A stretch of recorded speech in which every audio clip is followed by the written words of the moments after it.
এসেছি অরবিন্দনগর সর্বজনীন দুর্গোৎসব কমিটির মণ্ডপের সামনে। আপনারা দেখতে পাচ্ছেন পেছনে বিশাল একটি প্যান্ডেল, অনেক কারুকার্য রয়েছে এই প্যান্ডেলে।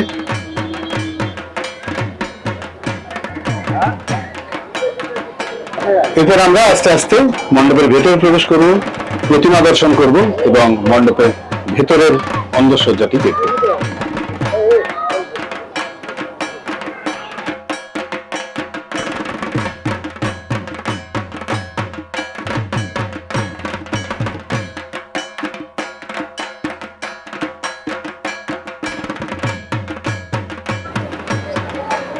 আমরা দাঁড়িয়ে আছি প্রতিমার সামনে। একটি মেড়ের উপর পুরো প্রতিমাটি নির্মিত রয়েছে। মা সাবেকি পোশাক পরে, সাবেকি গয়না পরে রয়েছেন। সঙ্গে রয়েছে লক্ষ্মী, গণেশ, সরস্বতী এবং কার্তিক। মূলত বেগুনি রঙের পোশাক পরে রয়েছেন মা এবং তার পুত্রকন্যারা।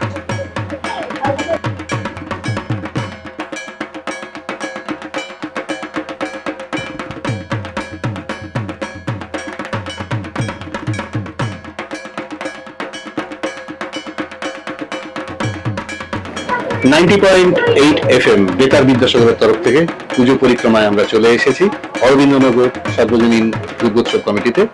আমরা একটু কথা বলে নেব এখানকার কর্মকর্তাদের সাথে। এটা আপনাদের কত বছরের পুজো? 37 ইয়ার, 37 বছর। 37 বছর। আর এবারের পুজোর থিম বা প্যান্ডেল, প্রতিমা এই বিষয়ে যদি কিছু বলেন। এবারে প্যান্ডেলটা আপনার হচ্ছে সাউথ ইন্ডিয়ান একটা মন্দির টেম্পলের হচ্ছে আলোতে হচ্ছে সাবেকিয়ানার একই মেডের প্রতিমা।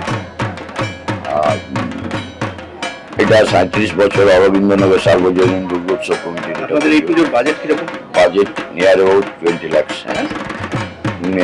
বাইক থেকে দেখতে পান রাত্রিবেলা ভিতরে বাইরেও সমস্ত লাইটে প্যান্ডেল জ্বলবে, মানে প্যান্ডেলের ভেতরে সমস্ত লাইট ফিটিং করা আছে। রাত্রির দিকে আসলে দেখতে পাবেন সমস্ত কিছু লাইট জ্বলছে। আর পরিবেশ সচেতনতার উপর আপনারা? পরিবেশ সচেতনতার আপনি চোখের সামনে দেখতে পাচ্ছেন, বাইরে দেখুন লোক লাগে এই অবস্থার পরও এখনো হাঁটতে পারছে মাঠে আমাদের। এই প্রাকৃতিক দুর্যোগের পরও আমরা যতটা সম্ভব চেষ্টা করছি সাধারণ মানুষের যাতে কোনো কষ্ট না হয়। প্রকৃতির হাতে আমাদের হাত নেই। আমার নাম সোমনাথ দে, আমি সম্পাদক কমিটির। অসংখ্য ধন্যবাদ। আমাদের এই পুজো পরিক্রমায় অরবিন্দনগর সার্বজনীন দুর্গোৎসব কমিটির হাতে স্মারক তুলে দেবেন বিদ্যাসাগর বিশ্ববিদ্যালয়ের মাননীয় নিবন্ধক ডক্টর জয়ন্ত কিশোর নন্দী মহাশয়। স্যার,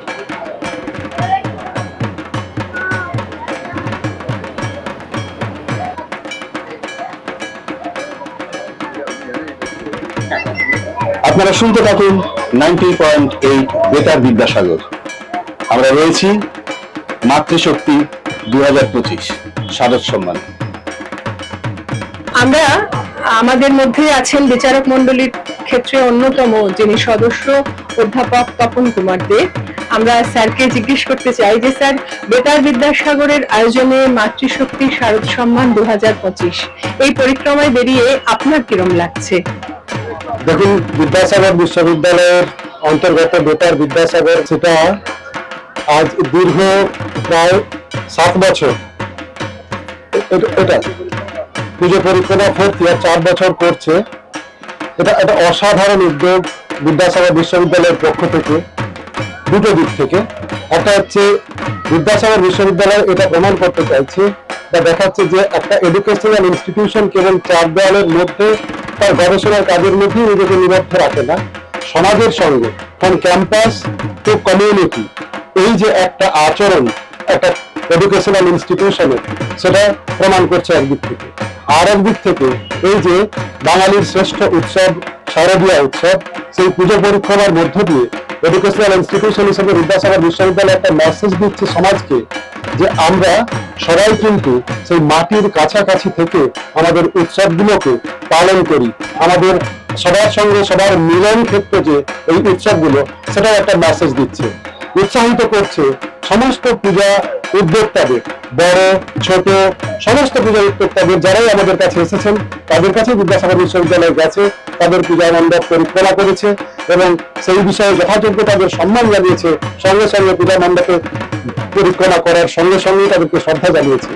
তার মানে সবাইকে সমান চোখে দেখা, বড় রাজুকের পুজো, ছোট রাজুকের পুজো, সবাইকে আমরা উৎসাহিত করছি আপনারা এগিয়ে আসুন সমাজের জন্য, পরিবেশের জন্য, রাষ্ট্রের জন্য, ব্যক্তির জন্য এবং ব্যক্তির মননের জন্য। এইটাই হচ্ছে বিদ্যাসাগর বিশ্ববিদ্যালয়ের মেসেজ। আপনাকে ধন্যবাদ আমার সঙ্গে কথা বলার জন্য। ধন্যবাদ জানাই অধ্যাপক তপন কুমার দে মহাশয়কে।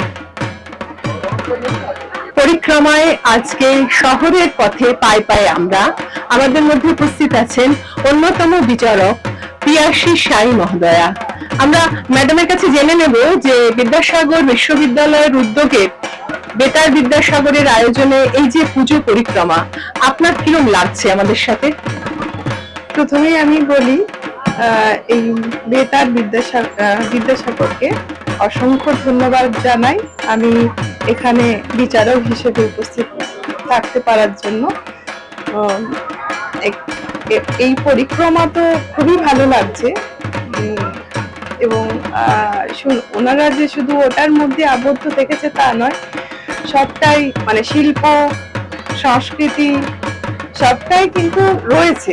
মানে মানে প্রত্যেকটা মানুষ বলুন সবকিছুর মধ্যে কিন্তু আমরা সেই আর্টটাকে খুঁজে বের করি।